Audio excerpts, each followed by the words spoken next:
Hello আমার দুষ্ট প্রিয় মিষ্টি বন্ধুরা, তোমরা সকলে কেমন আছো? আশা করি তোমরা সকলে অনেক ভালো আছো। বন্ধু, আজ তোমাদের মাঝে নিয়ে আসলাম নতুন একটি লাগালাগির গল্প। বন্ধুরা, গল্পটি শুনলে তোমাদের দাঁড়িয়ে যাবে, তোমরা হাতের কাজ করতে বাধ্য হবে। তাই ভিডিওটি না টেনে শেষ পর্যন্ত গল্পটি দেখুন। চলুন বন্ধুরা, আর কথা না বাড়িয়ে গল্পটি শুরু করি। আজ এসেছি আমি, রোকন ভাই, মা আর শফিক আঙ্কেল। তান্নি আপু 3 বাচ্চা আর তার মাকে সামলাচ্ছেন। সোহানের মা এসেছে গতকাল। তাকে এতদিন কিছু জানানো হয়নি। গতকাল হুট করে এসে পড়েছেন। সব শুনে এখন শয্যাশায়ী হয়ে পড়েছেন। হাই ডায়াবেটিস, হাই প্রেশারে অবস্থা খারাপ। তাকেও যত্ন করতে হচ্ছে শিশুদের মতো।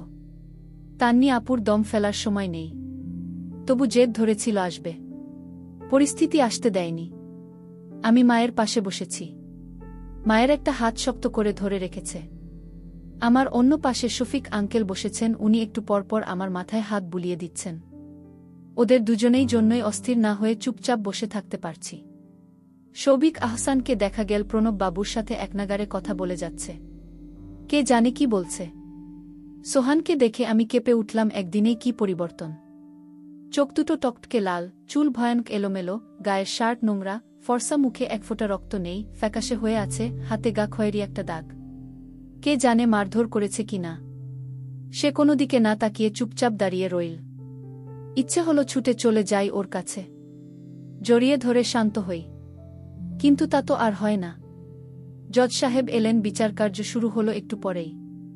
বিপক্ষের উকিল প্রথমে মামলার বিবৃতি দিলেন। সোহান কিভাবে খুন করেছে তার কাল্পনিক বিবরণ, কিছু প্রমাণপত্র দিলেন। তার কথা শেষে প্রণব বাবু শুরু করলেন। পোস্টমর্টেম রিপোর্ট অনুযায়ী রাকিব হাসানের খুন হয়েছে রাত 12টার আশেপাশে। সে সময়ে পরিবেশ থাকে মোটামুটি শুনশান। এই সময়ে যদি তাকে খুন করা হয় তাহলে কেউ শব্দ শুনল না কেন? তাছাড়া ধস্তাধস্তিরও কোনো আলমত পাওয়া যায়নি। তার মানে কি দাঁড়ায়? রাকিব স্বেচ্ছায় খুন হয়েছে? বিপক্ষের উকিল বললেন, আপনি বোধহয় পোস্টমর্টেম রিপোর্টটা ভালো করে পড়েননি। ওখানে এটাও লেখা ছিল রাকিবের পাকস্থলিতে ঘুমের ঔষধ পাওয়া গেছে। হ্যাঁ, কিন্তু সেই ঘুমের ঔষধটা এলো কোথা থেকে? উনারা যে পিৎজা খেয়েছিল সেটাতে ঘুমের ঔষধ মেশানো ছিল। পুলিশ পিৎজার যে 2 টুকরো পেয়েছে সেখান থেকেই জানা গেছে। তার মানে দাঁড়ায় রাকিবের খুনটা খুব পরিকল্পনা করে করা হয়েছে। ঘুমের ঔষধ খাইয়ে ঘুম পাড়িয়ে তারপর ছুরি দিয়ে আঘাত করে মারা হয়েছে। সহজ হিসেব, কিন্তু সহজ হিসেবেও গরমিল দেখা যাচ্ছে। কোথায় গরমিল পেলেন? ওরা বাক্স থেকে যে প্লেটে তুলে পিৎজা খেয়েছিল সেই 2টো প্লেটের অবশিষ্টাংশ থেকেও ঘুমের ঔষধ পাওয়া গেছে। ঝামেলা আরও আছে।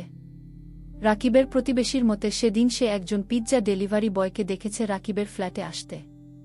তার মানে রাকিব পিৎজাটা অর্ডার করেছিল। কিন্তু রাকিব কিংবা সোহান কারো কল্লিস্টেই পিৎজা অর্ডার করার হদিস পাওয়া যায়নি। তাহলে পিৎজাটা এলো কোথা থেকে? আর পিৎজায় ঔষধ পরে মেশানো হয়নি, মেশানো হয়েছিল বানানোর সময়। কোর্টরুমে গুঞ্জন উঠল। সবাই বুঝছে কেসের মোড় ঘুরে যাচ্ছে। জজ সাহেব অর্ডার করে সবাইকে থামালেন। প্রণব বাবু আবার শুরু করলেন, রাকিবের মোবাইলটা পাওয়া গেছে চূর্ণবিচূর্ণ অবস্থায়। সেটা ভাঙা হয়েছে ইচ্ছে যাতে পরবর্তীতে মোবাইলের কোনো ইনফরমেশন বের করা না যায়। কিন্তু সোহানের মোবাইল ভাঙার কারণ কি? সবাই ঘুরে গেল সোহানের দিকে। সোহানকে দেখা গেল বিস্ফারিত চোখে তাকিয়ে আছে। বিশ্বাসই করতে পারছে না হচ্ছেটা কি। প্রণব বাবু তার কাছে গিয়ে জিজ্ঞেস করলেন, সোহান আহমেদ, আপনি বলুন তো মোবাইল কেন ভেঙেছিলেন? সোহান বিড়বিড় করে বলল, আমি মোবাইল ভাঙিনি। পিৎজায় ঘুমের ঔষধকে মিশিয়েছিল? জানি না। পিৎজাটাকে এনেছিল? কোনো উত্তর নেই। রাকিবকে কে খুন করেছে? এবারেও উত্তর পাওয়া গেল না। আপনি সেদিন ড্রিঙ্ক করেছিলেন?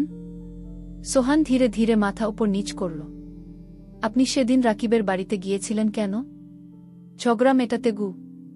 ঝগড়া মেটানো জরুরি হয়ে পড়েছিল কেন? তার আগের দিন রাকিবকে অনেক খারাপ কথা বলেছিলাম।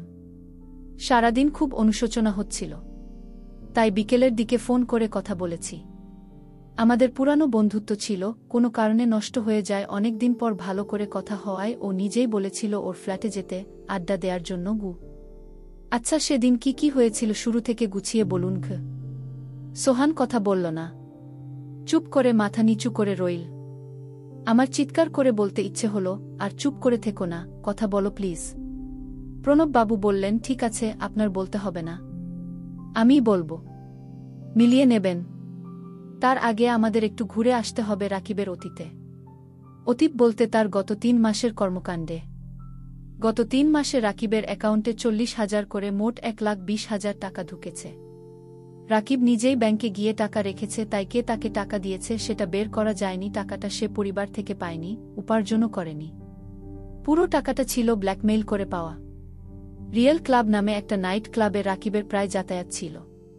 ক্লাবের পাশে আবাসিক হোটেল। অনেকেই পার্টি শেষে নৈশ অভিসারে ঢোকে হোটেলে। সেই হোটেলের এক কর্মচারীর সাথে মিলে রাকিব বিভিন্ন ঘরে গুপ্ত ক্যামেরা লাগিয়েছিল। ক্যামেরায় রেকর্ড হওয়া ভিডিওগুলো ভাইরাল করে দেবার ভয় দেখিয়ে সে ভিকটিমদের থেকে টাকা খেত। এখান থেকেই রাকিবের মোবাইল ভাঙার যৌক্তিকতা পাওয়া যায়। সোহান আহমেদ কখনোই সেই হোটেলে যাননি এবং এ বিষয়ের সাথে তার সংশ্লিষ্টতাও নেই। রাকিব যে ছেলের সাথে মিলে এসব কুকীর্তি করেছিল, রাকিবের খুন হওয়ার পর সে পালিয়েছিল। তাকে ধরে আনা হয়েছে নারায়ণগঞ্জ থেকে। পুলিশ কাস্টডিতে আছে এখন। চাইলে তাকে জিজ্ঞাসাবাদ করা যাবে। রাকিবের ভিডিওগুলোও পাওয়া গেছে। সেদিন খুনি অনেক খুঁজেও ওর বাড়ি থেকে কিছু উদ্ধার করতে পারেনি। পুলিশও প্রথমে খুঁজে পায়নি। গতকাল সেগুলো উদ্ধার করা হয়েছে রাকিবের বেডরুমের খাটের নিচ থেকে। বক্স খাট বেশ কায়দা করে নিচের পার্ট খুলে ফেলা যেত।